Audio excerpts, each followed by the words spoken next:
আসসালামু আলাইকুম। প্রিয় দেশবাসী, আমাদের ডক্টর মোহাম্মদ ইনুস দেশবাসীর উদ্দেশ্যে একটি বাউতাবাজির ভাষণ দিয়েছেন। সেই বাউতাবাজির ভাষণ থেকে এদেশের জনগণের মনে, আমাদের মনে অনেক প্রশ্নের উদ্ভব হয়েছে। সেই প্রশ্নগুলো কি এবং এগুলোর উত্তর কি, আসলে এগুলো নিয়ে আমরা আলোচনা করি। প্রথম প্রশ্ন হচ্ছে, ডক্টর ইনুস, আপনি যে অবৈধভাবে, অসাংবিধানিকভাবে এদেশের প্রধান উপদেষ্টা হিসাবে শপথ গ্রহণ করেছেন, আপনি জাতিকে কি দেখাতে পেরেছেন যে বর্তমানে আমাদের এক্সিস্টিং সংবিধানে যে আমাদের যে সাংবিধানিক প্রধানমন্ত্রী দেশরত্ন শেখ হাসিনা কোথায় পদত্যাগ করেছেন, কার কাছে পদত্যাগ করেছেন, সেই পদত্যাগ পত্রটিকে আপনি এই দেশ ও জাতির কাছে দেখাতে পেরেছেন? না, দেখাতে পারেন নাই, কারণ শেখ হাসিনা এখনো এদেশের সাংবিধানিকভাবে এখনো এদেশের প্রধানমন্ত্রী। দ্বিতীয়টি আসেন যে আপনি যে এদেশে যে আপনি ক্ষমতায় বসার জন্য অসংখ্য ছাত্র এবং পুলিশ হত্যা করেছেন, এই পুলিশ হত্যার বিচারের অগ্রগতি কি, সেই সম্পর্কে কোনো এই দেশ ও জাতিকে কোনো তথ্য দিয়েছেন, কোনো কিছু বলেছেন? না, বলেননি। কেন বলেননি? বিকজ আপনার তত্ত্বাবধানে, আপনার নেতৃত্বে বিএনপি, জামাত, হিজবুত তাহরীর জঙ্গি সংগঠনগুলো বাংলাদেশের সাধারণ ছাত্রছাত্রীদেরকে হত্যা করেছে এবং এই আমাদের পুলিশ ভাইদেরকে হত্যা করেছে। এই জন্য এই ব্যাপারে আপনি কোনো উত্তর দিতে পারেননি। তারপরে হচ্ছে যে আপনি আমাদের জনগণের যেই সবচেয়ে বড় যে চাওয়া পাওয়া নির্বাচনের রোডম্যাপ, আপনি কি নির্বাচনের রোডম্যাপ ঘোষণা করেছেন? নির্বাচনের রোডম্যাপ ঘোষণা কোথায়? আপনি করেননি। কেন করেননি? বিকজ আপনি অবৈধভাবে, অসাংবিধানিকভাবে এদেশের ক্ষমতায় থাকতে চান, এই জন্য করেননি। তারপরে এদেশের মানুষের জনগণের মনে প্রশ্ন, যে আয়নাগরের গুজব ছড়িয়ে আপনি ক্ষমতা আসছেন, সে আয়নাগরটি এখন কোথায়? এদেশের জনগণটা, আপনি তো এখন ক্ষমতায়, আপনি বক্তব্য দিয়েছেন, জাতির উদ্দেশ্যে ভাষণ দিয়েছেন, আয়নাগরটি দেখান কোথায় সে আয়নাগর। আয়নাগর আপনি দেখাতে পারেন না, দেখাতে পারবেন না, বিকজ বাংলাদেশে আয়নাগর নামে কোনো কিছুর, এই শেখ হাসিনা সরকারের আমলে আয়নাগর নামে কোনো কিছুর অস্তিত্ব ছিল না।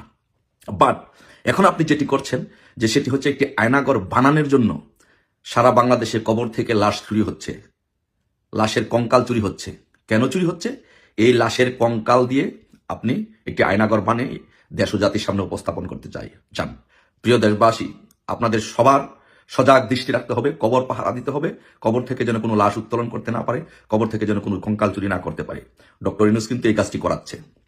তারপরে হচ্ছে আপনি অনেক, আপনি ক্ষমতায়, আপনারা প্রপাগান্ডা ছড়িয়ে এই দেশের মানুষকে, সাধারণ মানুষকে ভুল বুঝিয়েছেন যে ২৬ লক্ষ ভারতীয় এদেশে চাকরি করে। তাহলে আমার এই দেশের বাঙালি ভাইদের, অসংখ্য ভাইদের গণহারে চাকরি যাচ্ছে, তাদেরকে গণহারে চাকরি থেকে জোর করে পদত্যাগ করাচ্ছেন, বহিষ্কার করাচ্ছেন, তাদের রুজির জীবন তাদের কেড়ে নিচ্ছেন। তাহলে ২৬ লাখ ভারতীয় এখনো কেন চাকরিতে আছে? ২৬ লাখ ভারতীয় লোকদেরকে চাকরি থেকে বিতাড়িত করুন, তাদের লিস্টটা জনসম্মুখে প্রকাশ করুন। আপনি করতে পেরেছেন? না, পারেন নাই, কারণ এগুলো গুজবের উপর ভিত্তি করে আপনি ক্ষমতাটা দখল করেছেন। তারপরে আসেন, প্রশ্ন আছেন যে 7.62 রাইফেল কোথা থেকে আসলো? ব্রিগেডিয়ার জেনারেল শাখাওয়াত হোসেন বলেছে 7.62 রাইফেল, এগুলো কোথা থেকে আসলো? আপনি গুগলে সার্চ দিলে দেখতে পারবেন যে যে কয়টা দেশ এগুলো ব্যবহার করে, এর মধ্যে বাংলাদেশের নাম নেই। বাংলাদেশের প্রশাসন, বাংলাদেশের পুলিশ 7.62 রাইফেল ব্যবহার করে না। তাহলে এই 7.62 রাইফেল কোথা থেকে আসলো এবং কারা ব্যবহার করলো এবং ছাত্রদের উপরে কারা গুলি চালালো? আপনার সেই জঙ্গি নাটক, জঙ্গিদেরকে দিয়ে ছাত্রদেরকে হত্যা করে ক্ষমতা দখল করার আপনার সব কিন্তু বের হয়ে গেছে, আপনি কিন্তু সেটি প্রকাশ করতে পারেন নাই। তারপরে আসেন সবচেয়ে বড় জিনিস, যেটা সাধারণ মানুষের জানমালের নিরাপত্তা কোথায়? আজকে সারা বাংলাদেশে চুরি, ডাকাতি, রাহাজানি, চাঁদাবাজি, চিন্তাই হচ্ছে, মানুষের জানমালের নিরাপত্তা কোথায়? এর জন্য আপনি কি ব্যবস্থা নিয়েছেন, কি করেছেন? কিছুই করতে পারেননি। তারপরে আপনার সারা বাংলাদেশে যে ইন্টারপোলের রেড নোটিশে ঝুলিয়ে থাকা যেসব সন্ত্রাসী জঙ্গি সংগঠনের নেতৃবৃন্দ ছিল, যেসব বড় বড় দাগি সন্ত্রাসীরা ছিল, ইন্টারপোলের রেড অ্যালার্টের ছিল, তাদেরকে আপনি মুক্তি দিয়েছেন কেন? দেশ ও জাতি জানতে চাই। তাদেরকে মুক্তি দিয়ে দেশে সন্ত্রাসের রাজত্ব কায়েম করতে চান? আওয়ামী লীগের নেতাদেরকে হত্যা করতে চান? এই উদ্দেশ্যে তাদেরকে মুক্তি দিচ্ছেন? তারা আপনাকে, এই সন্ত্রাসীরা আপনাকে রক্ষা করতে পারে না। বাঙালিরা জেগে উঠলে পারবেন না। তারপর সারা বাংলাদেশের চাঁদাবাজি কেন? বাংলাদেশের কল কারখানা, ফ্যাক্টরি এগুলো বন্ধ কেন? এগুলোর জন্য আপনি কি পদক্ষেপ নিলেন? এই মানুষগুলো যে চাকরি হারাচ্ছে, তাদের রুটি রুজির আপনি হাত দিয়েছেন, তাদের রুটি রুজি আজকে ধ্বংস করে দিয়েছেন। এই মানুষগুলো কোথায় যাবে? এই ব্যাপারে কি পদক্ষেপ নিয়েছেন? কোনো পদক্ষেপ নেন নাই। তারপরে ৬৫ বয়সের একজন বৃদ্ধ ভিক্ষুককে, মহিলাকে ধর্ষণ করা হয়েছে। এর বিচারের জন্য আপনি কি করেছেন? এর জন্য আপনি কি ব্যবস্থা নিয়েছেন? আধুনিক যুগে এই ঘটনা বিরল, এর জন্য আপনি কোনো ব্যবস্থা নিতে পারেননি। তারপরে মুক্তিযোদ্ধা কমান্ডারের উপরে কেন হামলা হলো? মুক্তিযোদ্ধা কমান্ডারকে কেন লাঞ্ছিত করা হলো? এই জন্য লাঞ্ছিত করা হলো যে আপনি মুক্তিযুদ্ধের সময় একজন প্রাপ্তবয়স্ক লোক হওয়া সত্ত্বেও আপনি মুক্তিযুদ্ধ করেন নাই, এবং আপনার এলাকার লোকদের সাথে কথা বলে খবর নিয়ে জানা গেছে যে আপনি পাকিস্তানের পক্ষে অবস্থান নিয়েছিলেন। পাকিস্তানের যেই বাহিনী ছিল, সেনাবাহিনী ছিল, তা পাকিস্তানের যেই নির্যাতনকারী ছিল তাদের পক্ষে আপনি অবস্থান নিয়েছিলেন। সেই প্রতিশোধ নেওয়ার জন্যই কি আপনি মুক্তিযোদ্ধা কমান্ডারের উপরে হামলার সমর্থন করছেন? এইসব প্রশ্নে আজকে মানুষের মনে মনে। সমন্বয়কদেরকে সরকারিভাবে নিরাপত্তা দেওয়ার প্রয়োজনীয়তা কেন পড়লো আপনি বলেন? এই সমন্বয়করা কারা? এই সমন্বয়করা সরকারি কোনো বড় কর্মকর্তা, রাষ্ট্রের কোনো গুরুত্বপূর্ণ ব্যক্তি? তাদেরকে কেন সরকারিভাবে নিরাপত্তা দেওয়ার প্রয়োজন পড়লো? তাদেরকে দিয়ে কি আপনি জোর করে সন্ত্রাসী রাজত্ব কায়েম করে বাংলাদেশে ক্ষমতা থাকতে চান? ইনশাল্লাহ হবে না, দেশের জনগণ মেনে নেবে না। ব্যাংকগুলো আজকে টাকা শূন্য কেন? আজকে বিশ্ববিদ্যালয়গুলো আজকে ছাত্র শূন্য কেন? আজকে ব্যাংকগুলো কেন টাকা শূন্য হলো? এগুলো কোথায় গেল টাকাগুলো? এর জবাব আপনাকে দিতে হবে।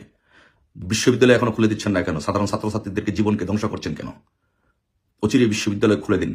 বিশ্ববিদ্যালয় শূন্য করে, মেধা শূন্য করে এ দেশকে ধ্বংস করবেন না।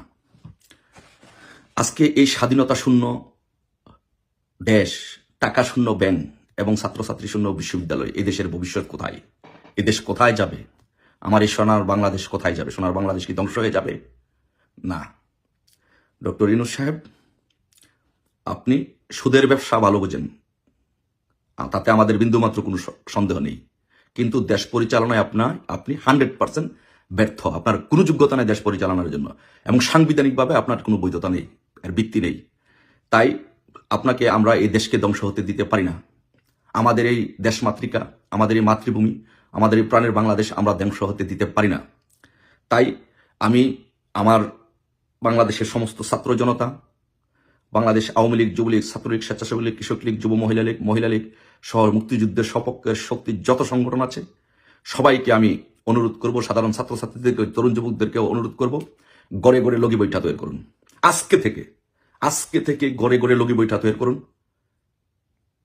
প্রস্তুতি নিন। আমরা ইনশাল্লাহ মাঠে নামবো। এই ইনুস যেন পালাতে না পারে।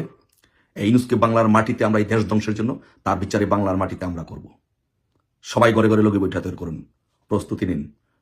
অর্ডার দেওয়ার সাথে সাথে, নির্দেশ দেওয়ার সাথে সাথে রাজপথে চাপিয়ে পড়বেন। সবাই ভালো থাকবেন। জয় বাংলা, জয় বঙ্গবন্ধু।